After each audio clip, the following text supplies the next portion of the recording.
Chapter 5 The Avenging Angels. All night their course lay through intricate defiles and over irregular and rock-strewn paths. More than once they lost their way, but Hope's intimate knowledge of the mountains enabled them to regain the track once more. When morning broke, a scene of marvellous, though savage beauty lay before them. In every direction the great snow-capped peaks hemmed them in, peeping over each other's shoulders to the far horizon. So steep were the rocky banks on either side of them that the larch and the pine seemed to be suspended over their heads, and to need only a gust of wind to come hurtling down upon them. Nor was the fear entirely an illusion, for the barren valley was thickly strewn with trees and boulders which had fallen in a similar manner. Even as they passed, a great rock came thundering down with a hoarse rattle which woke the echoes in the silent gorges and startled the weary horses into a gallop. As the sun rose slowly above the eastern horizon, the caps of the great mountains lit up one after the other, like lamps at a festival, until they were all ruddy and glowing. The magnificent spectacle cheered the hearts of the three fugitives and gave them fresh energy. At a wild torrent which swept out over a ravine, they called a halt and watered their horses, while they partook of a hasty breakfast. Lucy and her father would fain have rested longer, but Jefferson Hope was inexorable. "They will be upon our track by this time," he said. "Everything depends upon our speed. Once safe in Carson, we may rest for the remainder of our lives." During the whole of that day, they struggled on through the defiles, and by evening they calculated that they were more than 30 miles from their enemies. At night time they chose the base of a beetling crag, where the rocks offered some protection from the chill wind, and there huddled together for warmth, they enjoyed a few hours' sleep. Before daybreak, however, they were up and on their way once more. They had seen no signs of any pursuers, and Jefferson Hope began to think that they were fairly out of the reach of the terrible organisation whose enmity they had incurred. He little knew how far that iron grasp could reach, or how soon it was to close upon them and crush them. About the middle of the second day of their flight, their scanty store of provisions began to run out. This gave the hunter little uneasiness, however, for there was game to be had among the mountains, and he had frequently before had to depend upon his rifle for the needs of life. Choosing a sheltered nook, he piled together a few dried branches and made a blazing fire, at which his companions might warm themselves, for they were now nearly 5,000 feet above the sea level, and the air was bitter and keen. Having tethered the horses and bid Lucy adieu, he threw his gun over his shoulder and set out in search of whatever chance might throw in his way. Looking back, he saw the old man and the young girl crouching over the blazing fire, while the three animals stood motionless in the background. Then the intervening rocks hid them from his view.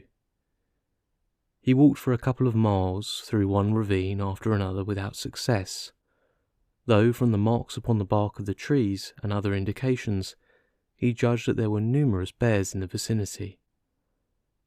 At last, after 2 or 3 hours of fruitless search, he was thinking of turning back in despair, when casting his eyes upwards, he saw a sight which sent a thrill of pleasure through his heart. On the edge of a jutting pinnacle, 300 or 400 feet above him, there stood a creature somewhat resembling a sheep in appearance, but armed with a pair of gigantic horns. The bighorn, for so it is called, was acting probably as a guardian over a flock which were invisible to the hunter, but fortunately it was heading in the opposite direction and had not perceived him. Lying on his face, he rested his rifle upon a rock and took a long and steady aim before drawing the trigger. The animal sprang into the air, tottered for a moment upon the edge of the precipice, and then came crashing down into the valley beneath. The creature was too unwieldy to lift, so the hunter contented himself with cutting away one haunch and part of the flank. With this trophy over his shoulder, he hastened to retrace his steps, for the evening was already drawing in. He had hardly started, however, before he realized the difficulty which faced him. In his eagerness, he had wandered far past the ravines which were known to him, and it was no easy matter to pick out the path which he had taken.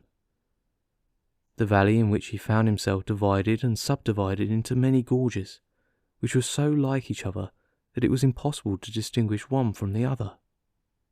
He followed one for a mile or more until he came to a mountain torrent which he was sure that he had never seen before. Convinced that he had taken the wrong turn, he tried another, but with the same result. Night was coming on rapidly, and it was almost dark before he at last found himself in a defile which was familiar to him. Even then it was no easy matter to keep to the right track, for the moon had not yet risen, and the high cliffs on either side made the obscurity more profound. Weighed down with his burden, and weary from his exertions, he stumbled along, keeping up his heart by the reflection that every step brought him nearer to Lucy, and that he carried with him enough to ensure them food for the remainder of their journey. He had now come to the mouth of the very defile in which he had left them. Even in the darkness he could recognize the outline of the cliffs which bounded it. They must, he reflected, be awaiting him anxiously, for he had been absent nearly 5 hours. In the gladness of his heart he put his hands to his mouth and made the glen re-echo to a loud halloo as a signal that he was coming. He paused and listened for an answer. None came save his own cry, which clattered up the dreary, silent ravines, and was borne back to his ears in countless repetitions. Again he shouted, even louder than before, and again no whisper came back from the friends whom he had left such a short time ago.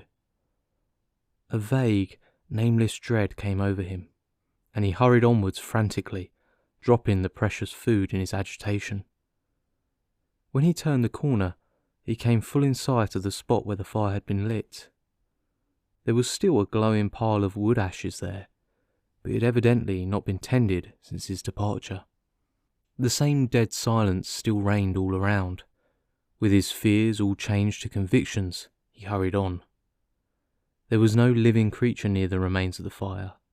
Animals, man, maiden, all were gone. It was only too clear that some sudden and terrible disaster had occurred during his absence, a disaster which had embraced them all, and yet had left no traces behind it. Bewildered and stunned by this blow, Jefferson Hope felt his head spin round, and had to lean upon his rifle to save himself from falling. He was essentially a man of action, however, and speedily recovered from his temporary impotence.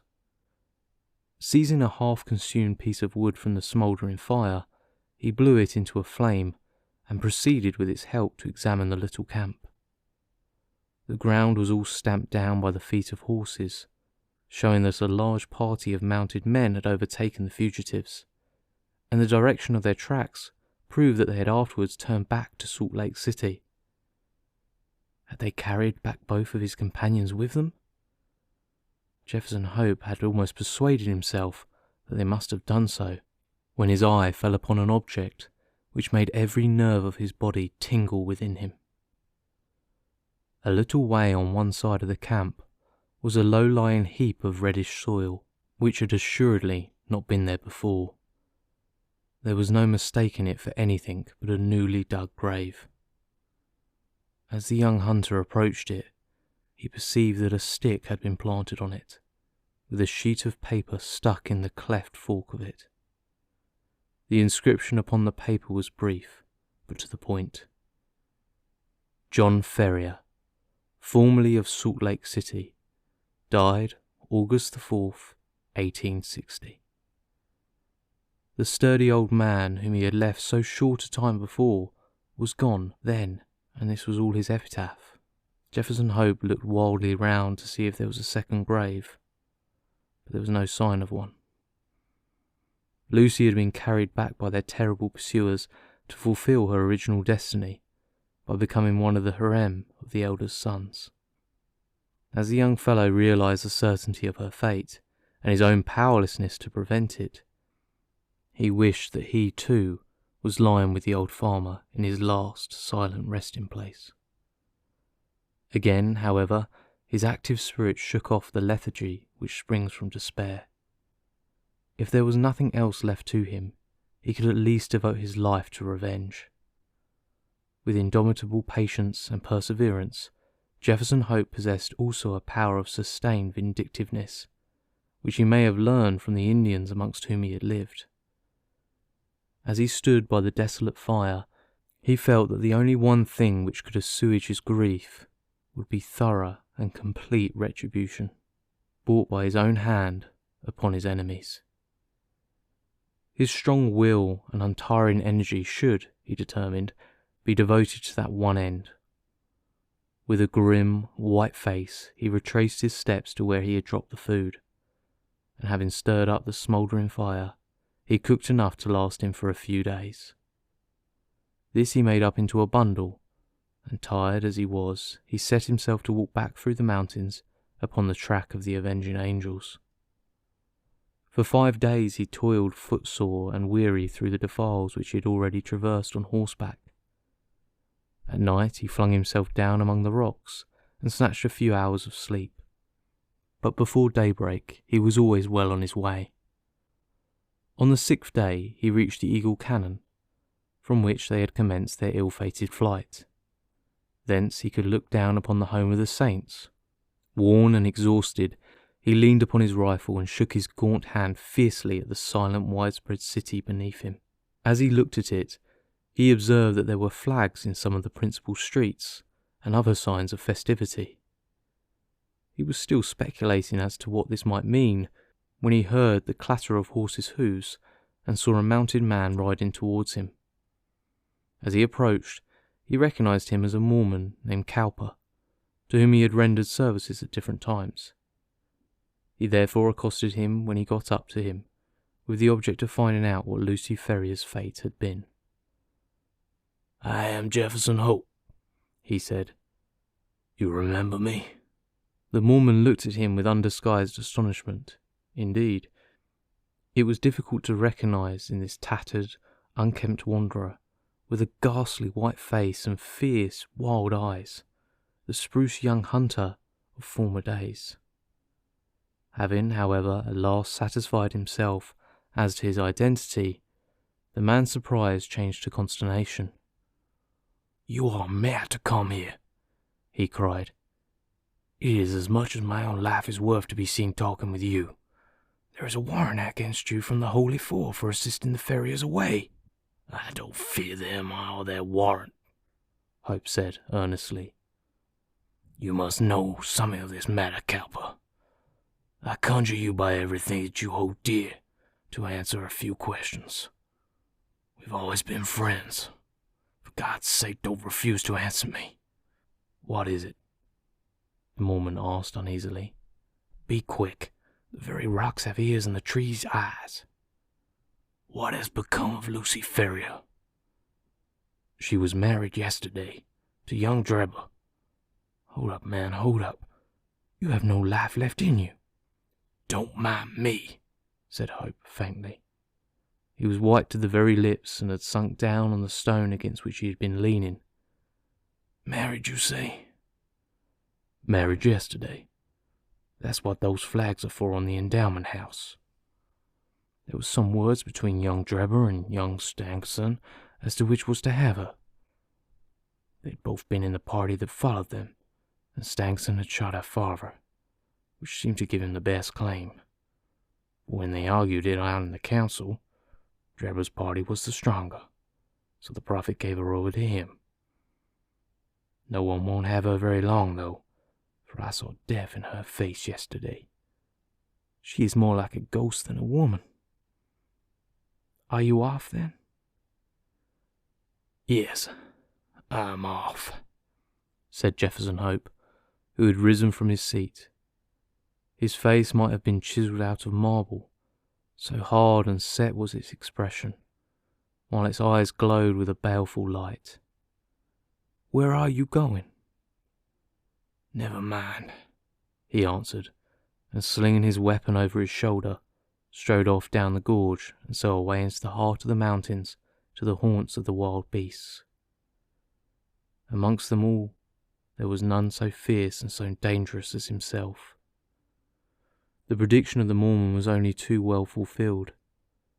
Whether it was the terrible death of her father, or the effects of the hateful marriage into which she had been forced, poor Lucy never held up her head again, but pined away and died within a month.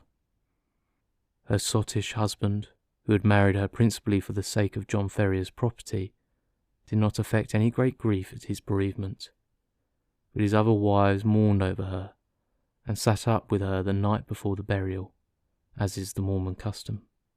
They were grouped round the bier in the early hours of the morning, when, to their inexpressible fear and astonishment, the door was flung open, and a savage-looking, weather-beaten man in tattered garments strode into the room. Without a glance or a word to the cowering women, he walked up to the white, silent figure which had once contained the pure soul of Lucy Ferrier. Stooping over her, he pressed his lips reverently to her cold forehead, and then, snatching up her hand, he took the wedding ring from her finger. "She shall not be buried in that," he cried with a fierce snarl, and before an alarm could be raised sprang down the stairs and was gone. So strange and so brief was the episode that the watchers might have found it hard to believe it themselves or persuade other people of it, had it not been for the undeniable fact that the circlet of gold which marked her as having been a bride had disappeared. For some months Jefferson Hope lingered among the mountains, leading a strange, wild life, and nursing in his heart the fierce desire for vengeance which possessed him. Tales were told in the city of the weird figure which was seen prowling about the suburbs, and which haunted the lonely mountain gorges. Once a bullet whistled through Stangerson's window and flattened itself upon the wall within a foot of him. On another occasion, as Drebber passed under a cliff, a great boulder crashed down on him, and he only escaped a terrible death by throwing himself upon his face.